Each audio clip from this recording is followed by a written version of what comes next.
Hey everybody, welcome to Hints and Guesses, my podcast. This is Kent Dobson. Thanks for tuning in. A pretty cool episode for you today. I'm interviewing Ian MacKenzie. He is the creator, curator of a podcast called The Mythic Masculine. I've been listening to this podcast for the last couple years, and I just reached out and asked him if he wanted to come on Hints and Guesses. So I think you'll enjoy our conversation. It's a great introduction to sort of the questions around the masculine and about the movement, the contemporary movement, that almost a kind of resurgence in the 80s and 90s with authors like Robert Bly and Michael Meade, and then it sort of fizzled out, and just in the last couple years, really, there's been a resurgence of work around, or of men's work, you could say more broadly, but just conversations around the masculine, which I think are really needed and important. And of course, I've been trying to, participate in that conversation in my own way. I had a year-long program on the book Iron John by Robert Bly, and I've done a couple of different retreats that have had more of a masculine orientation to them. So anyway, it's work that I'm involved in and basically learning more about. So that's why I wanted to have him on, and he gives us a little window into his life more broadly and to how the podcast got started. So I hope you will appreciate the podcast, and if you want more information about his work, I'll put a link in the show notes, and he also explains how to find out more. So that's where we're going.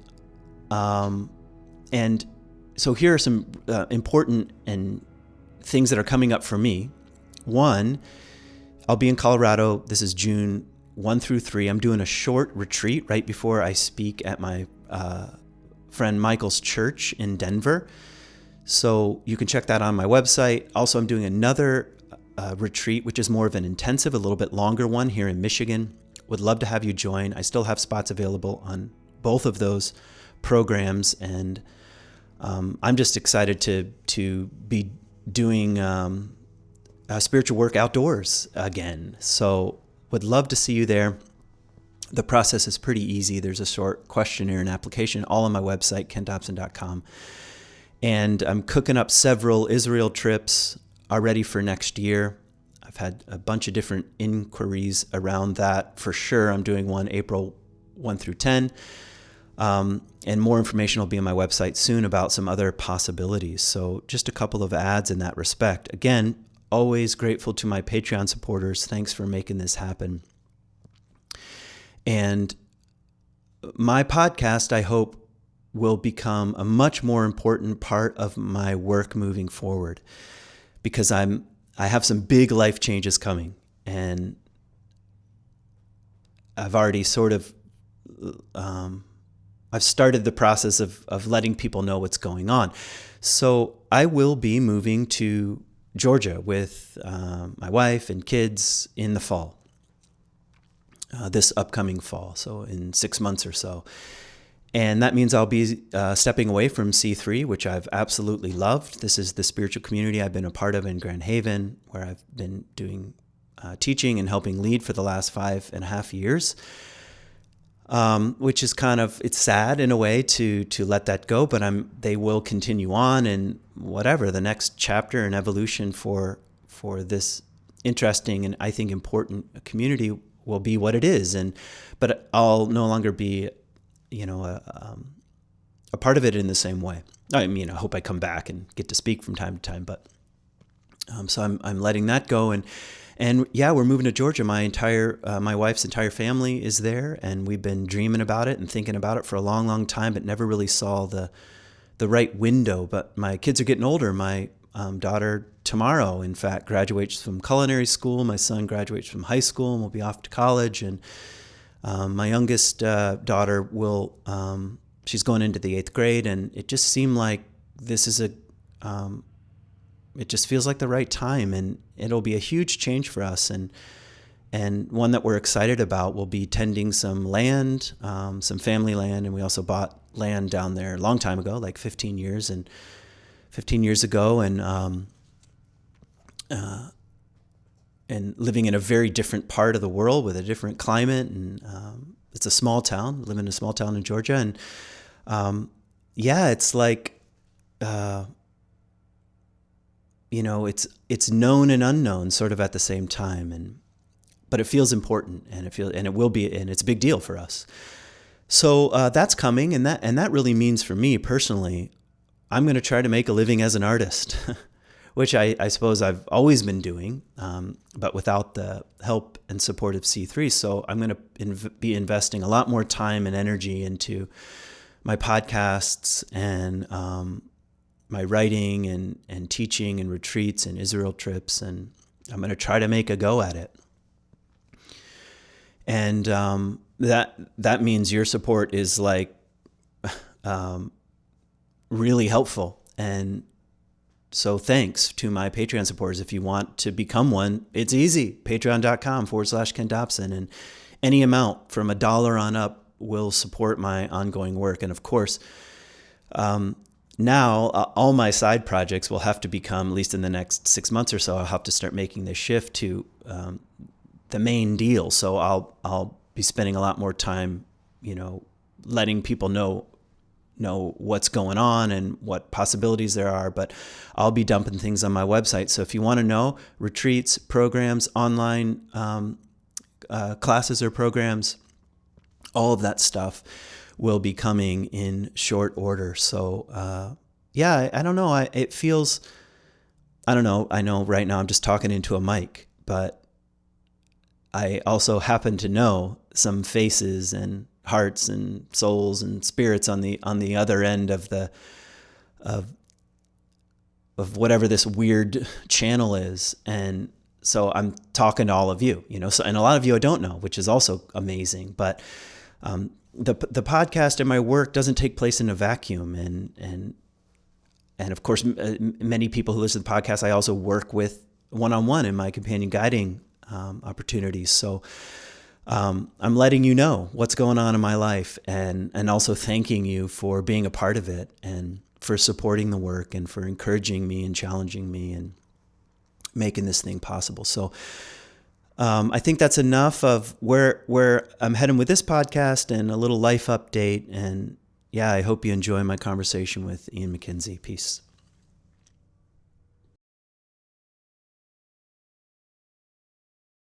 Yeah, thank you, Ian, for coming on my podcast here. And we just sat for a minute of silence, and it's funny, I could feel my own like grief in a way, or even tenderness arising. I think it has something to do with what I hope we can discuss, which is the mythic masculine, not just your podcast, but the terrain that you've been wandering in for the last, I don't know, couple years at least. And I don't know, that tenderness, I think, comes from, I don't know, my own longings and grief, perhaps. And it's not just so personal. It's like there's something going on with the masculine in general, and it's tricky terrain right now to say anything at all. So I'm glad you're putting your own voice out in the world. So anyway, thanks for coming on the podcast. Thanks for the invitation, Ken. Yeah. I wanted to begin where you often begin, because I'm curious, not because I know what you're about to say, which is where are you in the world right now? And where are you, where's your place? And what kind of place are you in right now? Well, right now I'm in my office, which is in a shared collective space. It's called Collective Space. It's a co-working space here in a town called Duncan, English name. But it's on the territories of the Cowichan peoples, who've, of course, been here much longer than people who look like me. And it's a place about midway up Vancouver Island, which I've now lived here for about 6 months, but really called the islands here home for most of my life. And I actually live in a little community just about 30 minutes away, nestled next to the Cowichan River. It's a beautiful little revillaging endeavor with my family and other families, and really trying to lean into, what does it mean to make culture? What does it mean to live in a way that is more in alignment with actually how humans used to, and in many ways intelligently should live together, which is in connection with each other, in connection with the land, in connection with spirit. So that's, where I'll be headed after the end of this day. But most of my time I'm here in studio working on stuff like this. Yeah, cool. Well, how's it going? How's your little experiment going? Your community, your village? Yeah, well, this one has been around for about 8 years now, and I've known a number of the folks for many of those years. And, one of my other parallel tracks to the Mythic Masculine, which we'll no doubt get into, has been as a filmmaker. So I've been a documentary filmmaker for 15 or so years. And I somewhat made it my mission early on to try to find these edges of emergent culture and amplify them back to the collective, whether it was things like sacred economics, which I did with the author Charles Eisenstein. I went to Fukushima after 3/11 in Japan, after the partial meltdown, to see how the Buddhists were responding. It was with another friend who's now deceased, actually, whose name's Michael Stone, to amplify her, which was really following the rise of the feminine through electronic music, and particularly these female artists. And along the way, I was, of course, Occupy Love, which was looking at the first year of the Occupy movement, and what were they really pointing at? And for me, this thread has been trying to understand, right? What happened? How did we get here? What's missing, right? And in many ways, that shows itself when we gather together in certain ways and feel like we touch some kind of Holy Spirit, right? Some sense of communion with each other, with the big mystery. And for me, I was swimming upstream long enough that I was like, what happened? What happened? Is it this? Is it this? And then finally arrived at a place called Tamera in Portugal, which is a community. I've heard of this. Yeah. I have a friend who went there for a while, or lived there for a while. Oh, cool. Yeah. So I was invited actually to do a film about them after they saw some of my work. And I was curious, they do some radical things around love and, partnership and things, but I was just intrigued, actually after the end of my own marriage, after our divorce. That really had me questioning, right? What is it about love and partnership that I didn't know or didn't understand? And so I headed to Tamera, and that launched an 8-year odyssey of actually understanding and exploring their model, which certainly isn't perfect, but I would call it a real achieved regeneration of a kind of cultural way of village. And so for me, this is also, again, it's part of my twin missions is, on the one hand, to amplify models of village and culture, and then also to live them and to see, again, what is it, how to actually do it, right on the ground in the trenches, with everybody else. I mean, I'm just tempted to pick up on all kinds of threads here, but can you just say a little bit about, what are you doing in this present configuration? Well, in terms of what's like the shared understanding of like shared mission, what's the shared understanding? What are the living arrangements? What are people up to? Yeah. I mean, it's a number of families clustered together on about 11 acres, and there's a school. There's occasional potlucks. There's a beautiful sauna.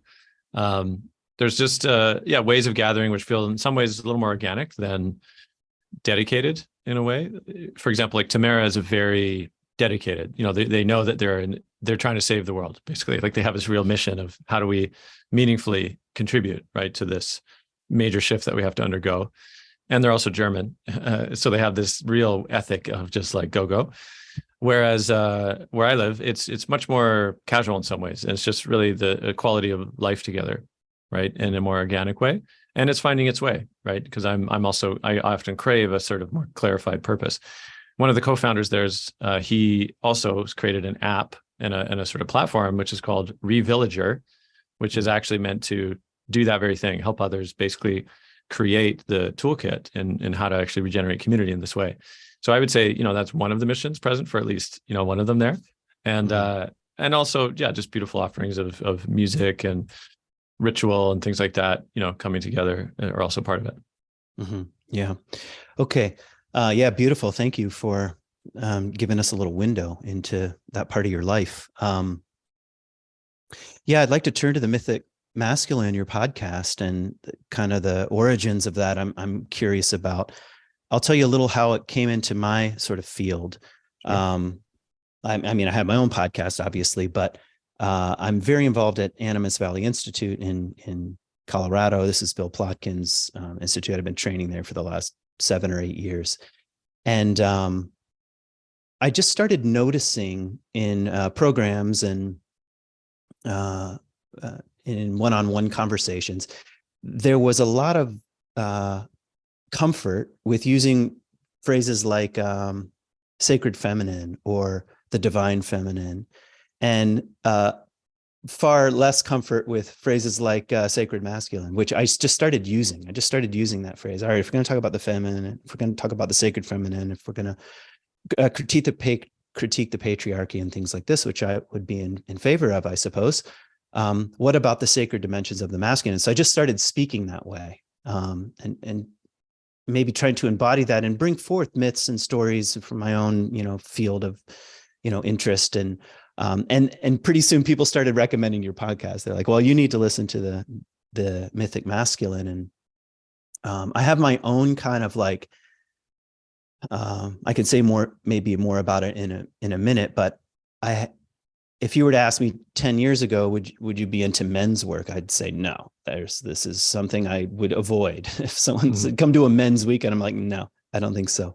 So I've kind of found my way into it in a sort of roundabout way. But then I did start listening to your podcast, and I'm like, okay, this is the kind of work that I'm finding it feeds me in some way, and also is raising really important questions. So I guess I just want to ask, how did you come to it? What was the seed that led to, I mean, you've already said you're trying to amplify voices, so maybe that's part of it. But what was the seed that brought you into this kind of project? Well, like I named the work I'd done with a film project called Amplify Her, which we didn't use the phrase divine feminine, within the film, but that's really what we were doing. We're trying to actually make visible something that can feel often intangible through the lives of actual women, and what gifts were they bringing? What are the gifts of the feminine when it's allowed to be supported and platformed and given the space and the trust? And so from that journey, I really dove into the feminine archetypal realm. I read books like, Marion Woodman, Dancing in the Flames, Women Who Run with Wolves, this kind of stuff. And then, of course, along that way, I thought, or it came to me, I was like, wow, I actually know very little about the masculine archetypes or anything like that. And at that point, too, I had a friend that actually had gone through the Mankind Project, New Warrior Training, which was sort of one of the main ways in for a lot of men, at least in the West. And also the book Iron John had sort of been swimming a little bit in my field by Robert Bly. And a friend had started reading it, was like, man, you got to read this. And so it was sort of hovering there. And then it wasn't until my grandfather died in 2015 that he was quite a recluse, like kind of mostly estranged from the family. Didn't really know much about him. I sought him out about a decade before he died, and we did make contact. And I was like, oh, wow, there's a lot of similarities, actually. He was really big into philosophy, and, he researched a ton and wrote a ton. And so when he died in 2015, this is after I hadn't seen him for a few years, and his son, so my uncle, we both ended up at his apartment. This is in the interior of British Columbia. And we're just sort of, tending to his things. And his apartment was just wall to ceiling books and journals and writings and, that kind of stuff. It wasn't like pack ratty. It was just very meticulously organized. And in all that, amongst all that stuff, I ended up going to like the back room, I remember. And I don't know if there was a shaft of sunlight, kind of coming in from the window, but I feel like it might have been. But in this stack of stuff on this one, position right at my eye level or just below that was a copy of Iron John, which I'd never read before again, right? But it had been hovering, and then all of a sudden, boom, it was right there. And like I said, maybe a shaft of sunlight, maybe some angels, in the background. But it felt very much like, this is for you, it's time. And I was like, whoa, okay. So, I took the hint and I brought the book back with me and I read it. And of course, it really impacted me, the level of kind of being seen from a mythic lens that up until that point, I'd felt very unique Yeah. In some ways, nobody will understand me, my journey. And then I read the book, and of course, it's like, oh, well, actually, there's a lot that is recognizable. Robert Bly, did a great job in illuminating that. And so then I got curious of like, wait a second. So there's this book, which looked very popular, right, for a time in the sort of early 90s. And I began hearing stories of like, yeah, it was a big deal, that men would gather by the hundreds in like gyms across the country and, really get into this men's work. And so it kind of opened that curiosity for me of like what happened and why did it seem to dissipate? Because at that point, this is 2015, right? So about 8 years ago, I would say certainly we're in a renaissance now of men's work, for sure, based on the organizations that have sprung up. There's Everyman, there's Sacred Sons, there's all these other, kind of Instagram, men's workers that are just rife. And so it does feel like it's bloomed again. And at that time, I was very like, curious, like, wait a second, what happened? So I began interviewing. Well, okay. So then the podcast idea came to me because I'd thought, what if I made a film? But then I was like, I just finished, films, and I really thought, actually, I want to go long form interview. I like interviewing. It's what I did in documentary. But this is different, as you know, because now you're kind of you're a presence in the conversation. Yeah. Whereas in documentary, I was behind the camera, right? Nobody ever heard me. So my learning curve was, one, I didn't know how to make a podcast, but I was like, okay, I'm going to learn. And then two, I had to shift my understanding of how I show up when I ask questions and be part of the conversation. And then I began interviewing folks that were part of the original movement, right? Michael Mead, Bill Koth, who created Mankind Project, other folks. And I tried to track, right, what happened and why. And then from there, who was missing? Like what kind of voices, what kind of perspectives were not included, and could I include them? And that's really been my guiding, beacon, at least till this point. Yeah. Yeah. Beautiful. Iron John also came into my life in kind of roundabout sort of way. Not nearly as mythic as you're walking into your grandfather's house. No, I just started hearing, I started listening to Richard Rohr. I don't know how familiar you are with his work, Franciscan. And he was very influential during a certain time period of my life. I moved to Israel to go to graduate school, and he was kind of this, companion on my iPod as I was also doing sort of historical critical scholarship. And a few times he would say things like, I'm sure you were all reading Iron John in the 80s. And I'd think, no, I was not reading Iron John in the 80s. I wasn't even reading in the 80s. And then it sort of eventually I just said, well, I'm just going to order this book. And I remember reading it on a plane to Alaska, of all places. And I kept closing the book. And it was like, it was a feeling of being seen, as sort of you were saying, but also I had this feeling like, who talks like this? Who writes like this? I mean, he has this kind of magic way of musing on the stories or spinning them in a way. And, but that it went in deep, and I sort of started just with my friends sort of passing this book out, but I don't think it didn't come back to me in a more serious way until the last couple of years. So anyway, okay. I think the word is exegesis as well, I've heard, which is that, kind of like riffing that he does. Yeah. Right. And if you ever heard Bly read poetry, it's very similar. He does the same thing, right? He'll just like read a line and then just riff for like 20 minutes. Yeah. Anyway. That's called being a pastor, which it's called giving a sermon, I think, which is something I did for a long time. Okay. Now, I guess since you brought up the movement, I would like you to ask, or like you to try to respond to what you're calling a kind of renaissance. I think I agree that it went underground for a while, and maybe you don't have to give the whole history as to why that happened, but it did sort of seem to like rush into the culture and then sort of dissipate. So where do you think we are now, and who are these? Is there a new wave of voices? Is that what you're finding on the podcast? And sort of what new expressions are being born sort of in this particular moment? Yeah, well, this is instructive to look at history, I think, because without it, right, we're sort of doomed to think that we're inventing everything. And this is the case why I felt strongly to go back and interview people like Michael Mead and Bill Koth and others to learn from what was the context of the time, and also how was it responsive to the time. And so to give an example with Bill, he said, he was really responding to second wave feminism. Mm. where, there was this kind of cultural moment, at least in the West, US, Canada, probably UK, where there was this, he called it like a throwdown to the men. So this women's liberation, was blooming. There was the sense of reclaiming their power, like all this kind of stuff was happening.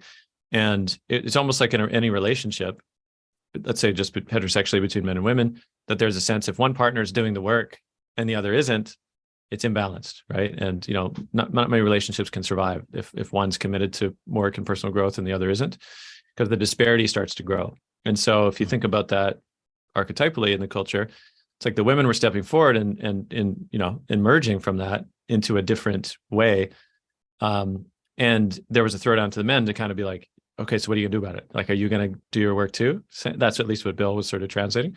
So he was like, okay, wow, yeah, we got to do something. So he joined with an ex-military guy, Sal Tusi, I think his name was, and then another fellow, and they basically crafted what became known as initially as the Wild Man Weekend. And there's a beautiful story actually with Bill where he talks about how, so Iron John at this point, I think had just come out, and they wrote Robert Bly and they said, hey, we just held this Wild Man Weekend. It was so amazing. Like, thank you so much. Like, and the way he tells it too is Dad, like kind of behind that, they don't say Dad. Yeah, exactly. They don't say it, but it's there. And he said that he, Bly wrote back and he said, glad you're doing it. Don't call it the Wild Man Weekend.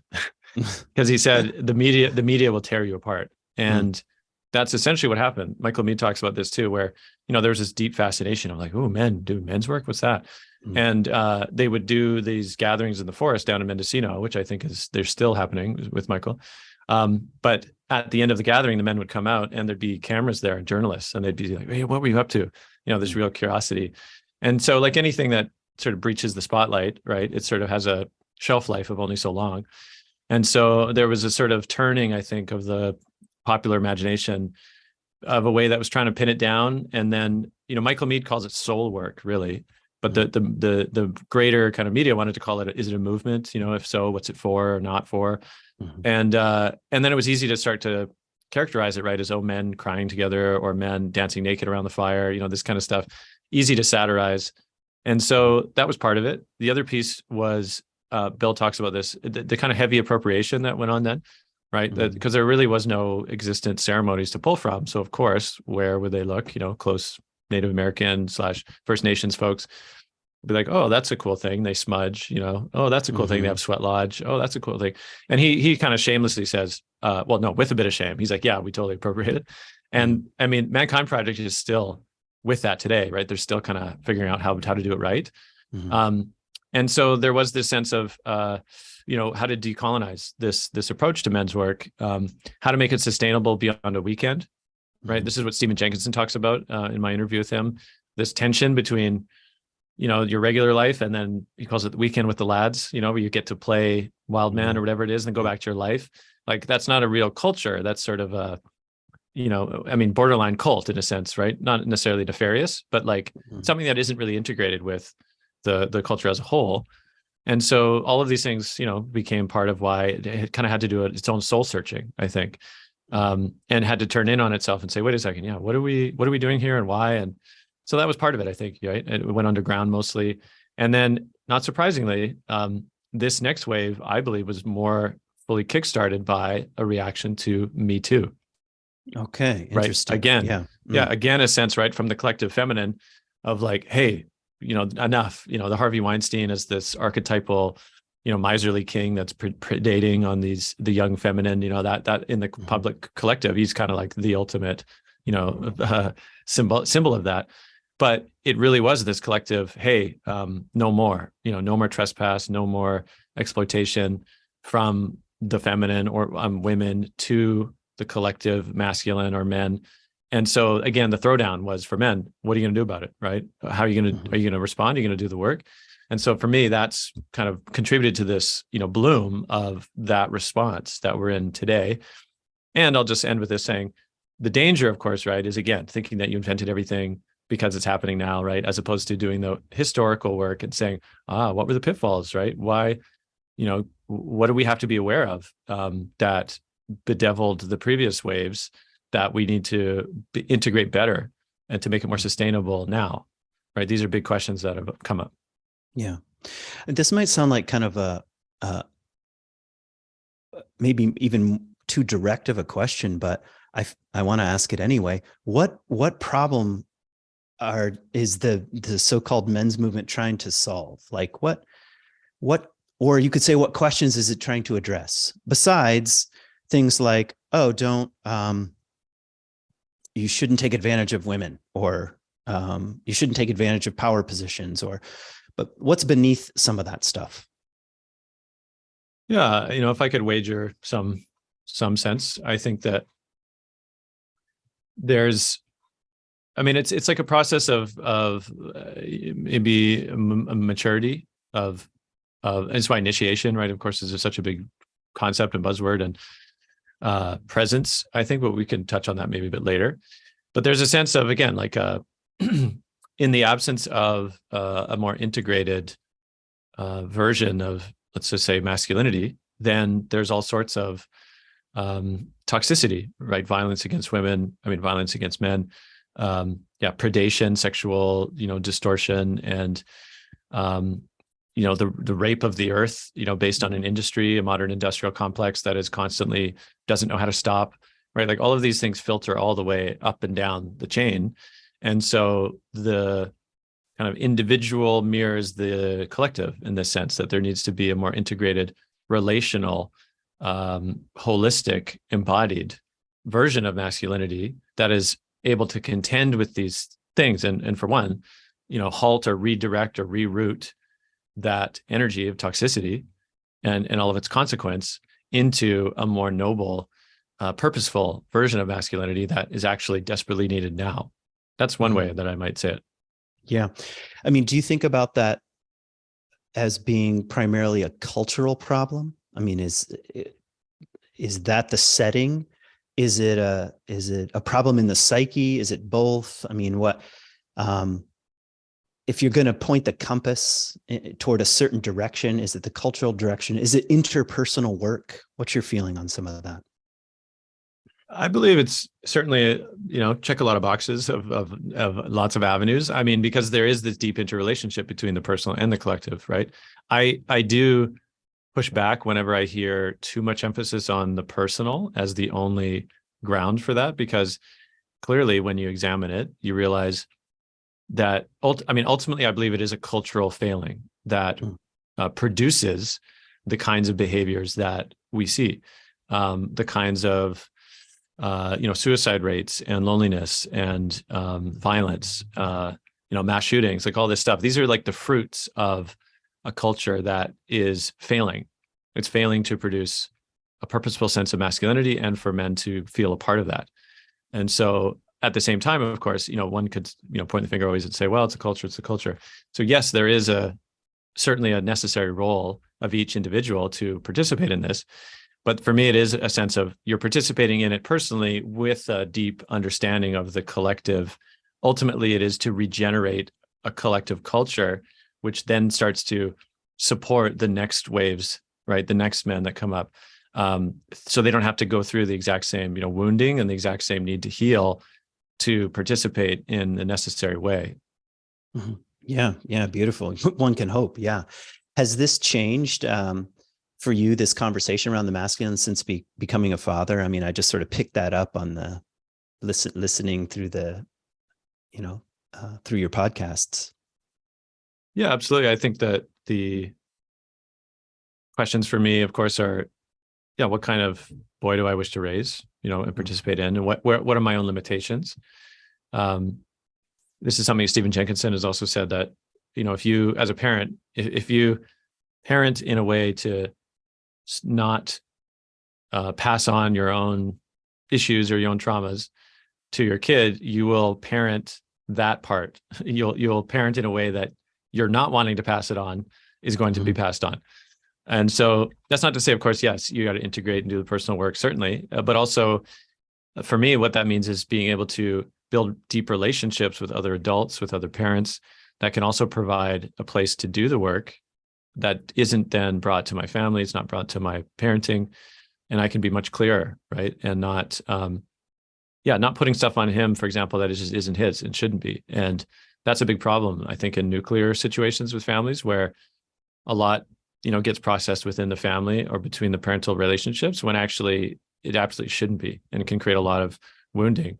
And even a lot of things like, the parental projection, like Bly talks about, right, in Iron John, you need to make 2 rooms for the father, right? The sort of light and the dark.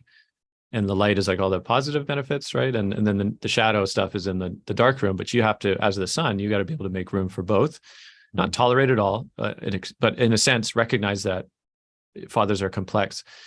But like you, perhaps any men's space I've been in, generally a ton gets spent, ton of time and energy gets spent on essentially processing the consequence of how a man was fathered. Mm-hmm. Yeah. And of course, mothered is a different track on that, but it's very clear, right, that so I'm with men regularly in circle where it's like stuff that happened with their father and the need to heal that relationship or to cut it off, or all this kind of stuff. So it's very clear, right, that impacts the life of a young man forever, right? And so of course I want to put all this stuff into practice the best I can. And it's not for me a heroic journey of I'm going to do it all alone. Of course not. It's actually, how can I get other men around me that can keep me accountable so I can be as clear as possible for my parenting? Yeah. It reminds me of something that I got from James Hillman.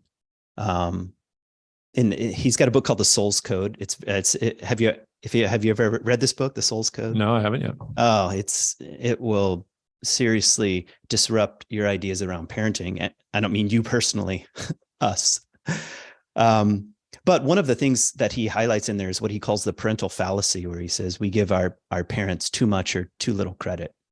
And usually, it swings back and forth between those things. This kind of comes from a misunderstanding of how an archetype works anyway. It's like we then expect our literal father to be the embodiment of whatever the archetype is, or the single carrier of both the wounded one, or the one dishing out the wounds, or the one, unfolding the correct path. So something like that.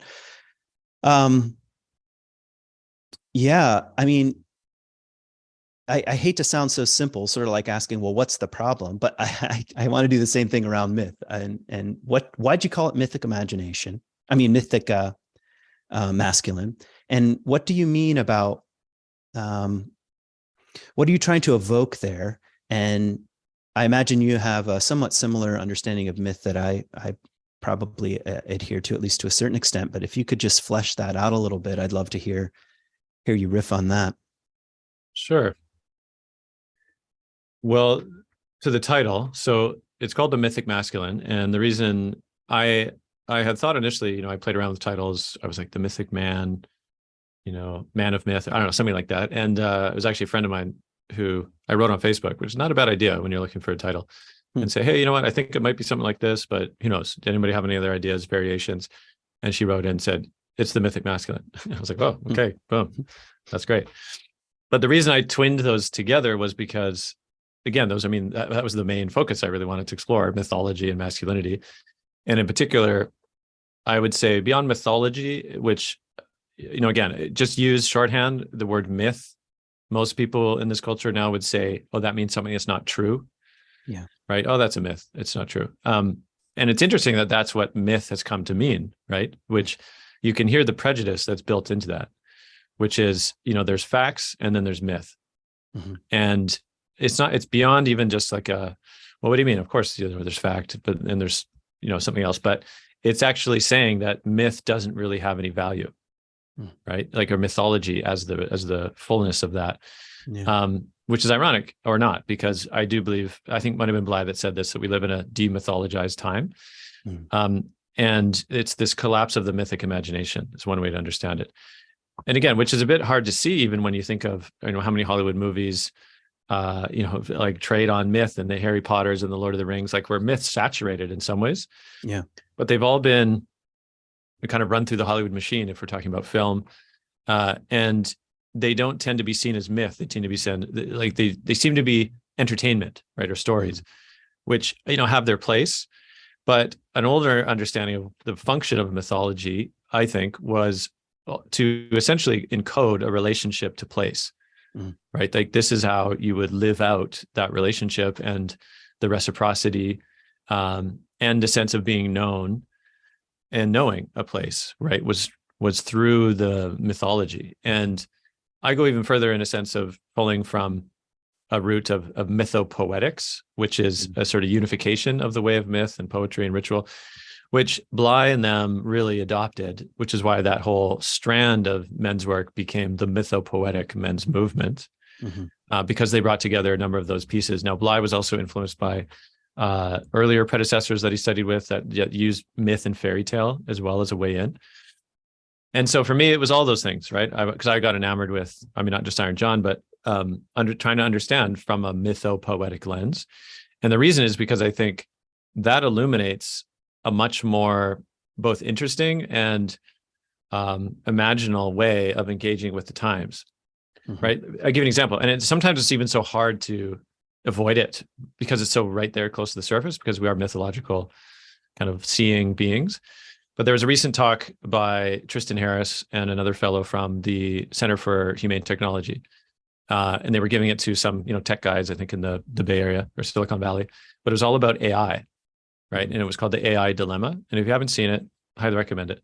Okay. And in that, they actually invoke an image. They say, look, what we're doing now with AI, that we're creating a version of a golem, right? And they use that phrase as in a way of mythic understanding of essentially animating something that isn't quite alive, but is, and I understand it comes from like maybe some old Hebrew mythology, right? The sense of golem. Of course, there's Lord of the Rings, as a more recent variation.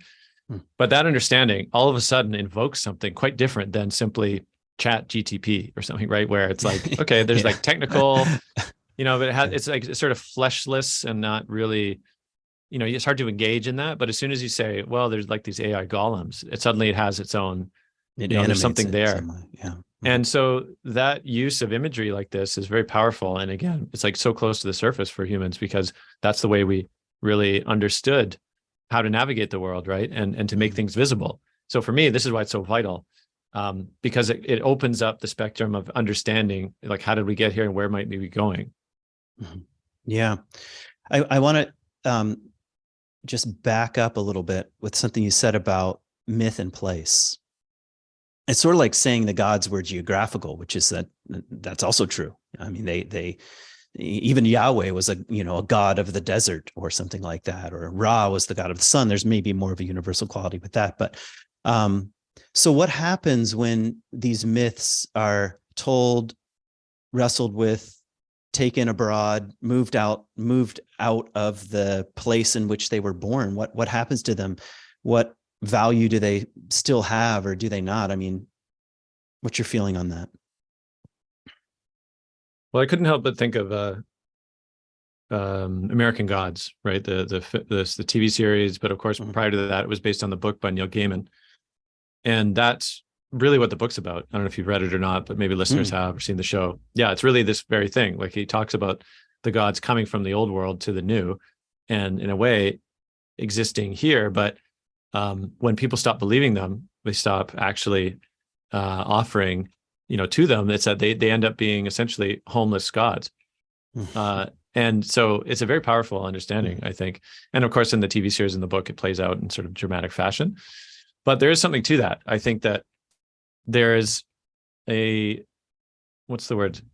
Because people that look like me and maybe like you, like, we don't have a long claim to this continent very at all, from folks that have been here much longer. And so in some ways, importing gods, right, from elsewhere, again, has the same effect. It's like the idea of, I think I've heard this at one time. It's like the people of the corn as an actual like lived relationship to corn or to maize, right, as a mythic and as a reciprocal deity in South America, like those South American folks. They have, again, like an actual rooted, lived relationship. But I think it's the US, they actually ingest more corn, i.e. through things like corn syrup and like its derivatives, like this kind of mechanized food industry, like derivatives. So they actually import a lot more corn, but there's no story that goes along with that, right? Like there's no reciprocity, there's no altars to the corn god maize, there's no beauty making, right? Like that's kind of what's been done to these spirits of place, which even then is a bit of a distancing, right? Because if you kind of track back into the old understandings, it's not like there's so-and-so, the god of corn, let's say, right? Or the god of the river. It's the river, the god. Yeah. Yeah. Right. It's like corn, the god. You're thrown into Poseidon. You're not like Poseidon is the god of the sea. You're thrown Exactly. into. Yeah. And that in a sense is sort of a trackable, apparently, like from this separation, right, that occurs, because as soon as you can separate that from God, or the gods, understanding them as that they are gods, then you can start to imagine them to be despirited, right? Oh, it's just stuff. We can just move it around. We can chop it up. We can build shit with it, and it's not like, it's okay because now God's somewhere else, right? It's not here. And so, no harm. So that you can see how that starts to creep in. And now kind of where we are now, which again, there's like this dematerialized or despiritualized materialism, which itself is a very sort of recent aberration, I think. Yeah, which I think probably enhances, if the gods are homeless, how much more, are just ordinary human beings or people like us, or people who live on a continent that they have no relationship with. And they've carried they're living out a kind of homelessness in a way. Yeah. One of the things that I found as I started to work with people, and I've done a few retreats and programs that have been oriented around the masculine, around myths and things like this, and is that you can't do it. You can't go anywhere near it without the conversation of the feminine. It's not like there are two worlds, like we get to isolate the masculine and then we'll show up. And then, so maybe we should have just a brief conversation about what do you, I'd like to know what you mean by masculine and feminine. Do you think about them as dimensions of the psyche? Do you think about them as archetypal patterns or energies, all of the above, some other way of framing it? I think that might be helpful. Yeah, I mean, this gets interesting territory. I mean, I just came off a course that I curated called Restoring Masculinity, and one of the weeks I brought together some guests. One is a trans woman, the other is a queer man, and we spent a lot of time kind of in this conversation, right? Like, what's the value of even terms like masculine, feminine, divine this, divine that? Like, does that bind a kind of neo binary, which infuses it with sort of spiritual language, and yet just reinforces a kind of traditional gender roles, but with a kind of spiritual dress up? That could be part of it, right? That's always a danger. But for me, I think as a working model, what I find is an understanding that, one, I do think it's important to hold this sense that there is no such thing as universal, right? Because anything that's universal is somehow the idea that it suddenly is applicable everywhere at all times. That is a sort of modern, almost like a modern reaction to the specific, right? And also to a kind of omnipresent binary now that seems to fix itself when you simply react with another binary. So what I mean by that is a lot of the gender conversations, right, are, on the one hand, is it a total construct? And if so, the ultimate victory is to throw out gender entirely, right? It's like you just, like, for example, in a sort of more radical gender activism, that gender itself, even the very notion, is oppressive, right? And so the win seems to be, let's throw it all out. There's no such thing. You decide how you want to be. That's success, right? That's how we know we've arrived. And at the same time, there seems to be a kind of, that's another universal, right? That's why I brought that up. Yeah, like, exactly. All of a sudden it's right. It's like, we're going to dispel it with then. the same thing. Yeah. Yeah. So that's the danger, right? Of kind of reacting to something. Whereas when you talk to Indigenous folks that are speaking from their traditions, they tend to only talk about the way they do things, which is specific to their people and to the place. And so they say, well, this is how we do it. They don't tend to say everyone needs to do this, right? Everyone should do this. Like really that as sort of willing to go there, right? And so there's something to that, which is masculinity could be seen as a function or a strategy in a particular cultural context, right? So the qualities that we see as valuable, right, tend to be dependent upon the cultural context.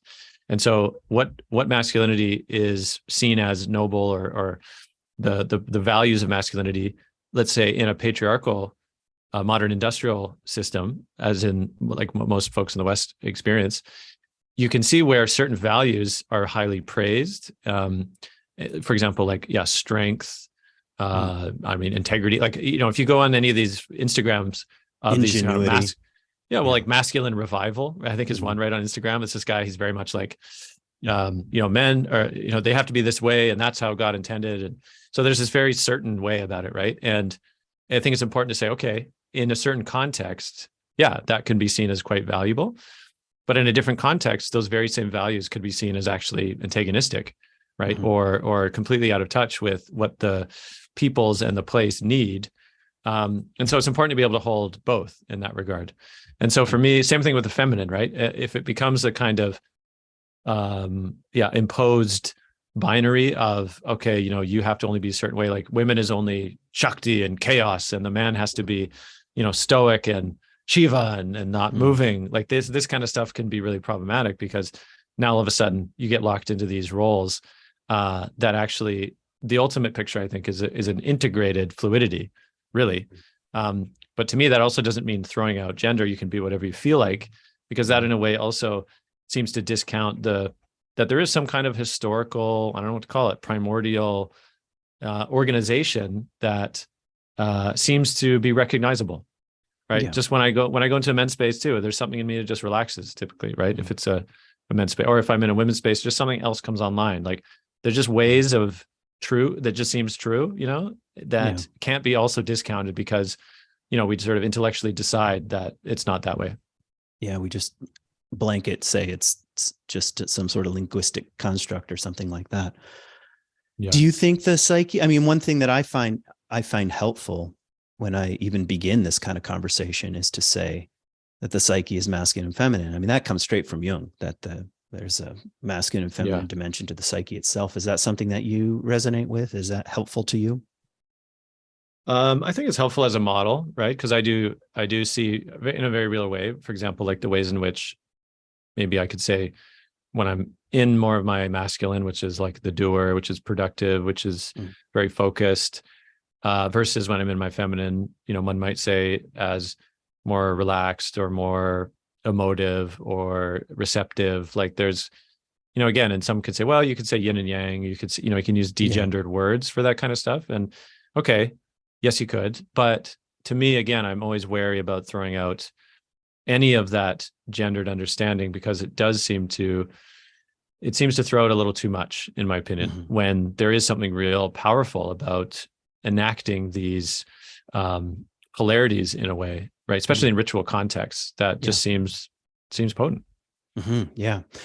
And what about ritual context in general? What have you found just in your own journey here, in your own story, in your own unfolding, in your own understanding of your own masculinity? Have there been ceremonies, rites, rituals, initiations, openings that you can speak to from your experience? Would you be willing to? Yeah, I'd say I can share a little of my time with. So in the Mankind Project, I did the New Warrior training, as I mentioned, which I'm curious, have you gone through that as well? No. Okay. Yeah, it's a pretty, it's the first real deep dive with anyone that sort of makes contact. Like you're meant to go through that process. It's a weekend. It's meant to create a kind of initiatory descent and return. And I don't have to share, the whole format, but essentially it's a way of really being initiated into the group, into the Mankind way, but also a sense of like beginning a new path, right? A new path as a more integrated man who's also on the path with others, which can be really powerful for sure. But I'll share one part of the bulk of the weekend typically is what they call carpet work, which is literally they roll out a carpet, and it's like a shadow process where there'll be facilitators, and each man gets a turn on the carpet and is surrounded by the other men. And there's some invitation into some kind of process, right? What do you want to work with? Is it a story of, or experience of, or a wound of shame? Is it a power dynamic, with a father? Is it a rebirthing ceremony needed? Or, you kind of go into some way of processing something. And so for me, what emerged was really kind of interesting to me, again, because it's like the psyche can be very, it can be a trickster, right? The things you think at the surface, you're like, oh yeah, I kind of know myself or aspects, right? And then in certain contexts, when in this case, I got sort of lovingly but fiercely cornered in a situation where it's inviting in the deeper layers, I was really surprised, because what happened was, essentially I was invited into the circle. The facilitators were like, okay, what do you want to work with? And we kind of set up a different container of something that ultimately wasn't quite true. And the facilitator actually called it. He's like, wait a second, this doesn't feel true. Like, I don't see you reacting much to it. And I felt when that happened, I was kind of like, oh, good. He's aware, like he caught it. Right. I mean, I wasn't doing this consciously, but what happened after that, he's like, what's really going on? And what came to me was, I said, I don't need any of you. Right. Like that's what came out. I was like, I don't need any of you men. Like, and it wasn't them specifically, right? It was actually, quote, two men in my life, where ultimately, I was sort of entered into a process where I was able to inhabit the place that was deeply disappointed by the lack of strong, healthy masculine presence in my life. And in a sense, felt betrayed, actually, and it literally came out. I was like, where were you? Where have you been all the time? Right. Wow. And like, where were you when I was 14 and the men should have come for me and taken me out to the woods and, brought me into the world of men? Where were you?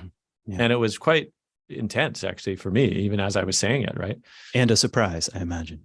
Absolutely. Yeah. So that really led into it, basically through a process where I was able to, own, of course, what was my piece, and as ultimately fall into a degree of trust with these men, where I was able to relinquish the part of me that was really trying to be a hero, really trying to do it all, really trying to save the day, basically to pick up on the slack from all these other men that had just betrayed or never shown up. And I was able to really claim for myself the part one, that it's okay just to do my part. Like I was able to kind of come back to a sort of humble human scale of, look, you don't have to do everything. You can just do your part. And the other piece was a deeper degree of trust in men, that there were men that actually cared about this, that were willing to hold space for me. And I would say that began the next chapter, really, where I have a sort of core faith in men now, which in the past I didn't, right? Like it was somewhat unconscious, but mostly, like most men who haven't done this kind of work, it's a bit like you just kind of fear the realm of men, right? It's just, you might have some good buddies or two, but it's like generally you don't really trust men. Maybe there's an undercurrent of competition. There's just not really a deeper solidarity, I find. And so that really began that for me, which, has continued to this day. Yeah. Yeah. Beautiful. Thank you. These kinds of ritual ceremonies or ceremonial spaces is, when done well, I mean, it like evokes something that is just beneath the surface, and it wants to come forth and make itself known. And thanks for sharing. I do want to be mindful of the time here. I don't know. I guess I want to ask two things, maybe to bring things to a close. In some ways, I feel like we could go much deeper, but I'm grateful for the ground that we've covered so far. I want to ask, like, hey, if someone's new to your podcast, where should they start? Besides saying the beginning, I mean, you can just where should they start? And maybe the second is what's on the edge for you? You mentioned this restorying endeavor. Like what's on the edge for you? What's currently working you? Yeah, I would say, well, first of all, under the my website. So if people go to the Mythic Masculine, you can go to the all episodes, and then you can actually choose playlists, right, that I've curated based on categories. And so there's one actually under mythopoetic history, which again, if someone's interested, to kind of touch on a lot of the points that we came up with here, which is to look at, what happened to the movement specifically, and having different folks kind of weigh in and different sort of the temporal stream of different moments, then that's a good place to start. Or just look at other categories, right, of the playlist. There's folks for decolonization, there's episodes from Black guests, from Indigenous guests, queer guests, right? Like I kind of tried to keep these categorized so folks could plug in, right, in that way. Yeah. And then in terms of, what's the edge? I mean, for me, I'm still particularly drawn to conversations around relationship and sort of, the edges of relating. And how to better, I mean, both personally, navigate these realms and offer useful commentary and conversation around this. I think ultimately, my deeper question too is, what does it mean to create regenerative masculine culture, right? Beyond sort of weekend workshops and sort of consumer-based offerings. Yeah, exactly. Right, because it's just a challenge. I mean, not just to men's work, but also to any it's that kind of animus endeavor, too. personal growth. Yeah, totally. Yeah. So I haven't solved that yet, but that's part of the question. We'll check in later when you do. So sounds good. Yeah. Well, I appreciate it. And anything else you want to say sort of in closing? The mic is yours. Well, I'd love to invite folks to check out the film. I mean, it may be coming to a place near you, The Village of Lovers. Again, as an example of what a whole other cultural ecosystem of how it could be. And I'll just say again, one brief story there is, so this is Tamara, again, that I'm talking about, this eco-village in Portugal. I actually I experienced for the first time an intergenerational men's circle there. This is back in 2015, again, just after I'd retrieved Iron John, actually. And again, there's the timing of that is just beyond synchronicity. But during the Love School, which is what I was part of within the community, they held a men and women's circles separately. And for me, again, that was the first time that I'd been in an intergenerational space, right, with older men, younger men. And there was something so profoundly healing for me in that, right, that I just never knew even existed because I'd never been in that I feel so deeply grateful for that. And so I would just encourage any folks, and especially men listening, if you're not in a circle, there's ways to make that happen. I mean, there's ways to create your own. There's lots of research out there, books you can read on how to craft a circle. But I would just say that there's something beyond, the intellectual understanding. There's something when you practice it, when you're in that cauldron together, some things become possible if you're willing to do so. And so I would just suggest that men take that leap if they haven't yet. Yeah, beautiful. Well, thank you. This is it's been a pleasure talking with you and just hearing your voice. I mean, you're already in my head anyway, and through my headphones. So it's nice to have a live conversation. So I appreciate your time. Yeah, thanks, Kent. Appreciate the questions, and thanks to your listeners.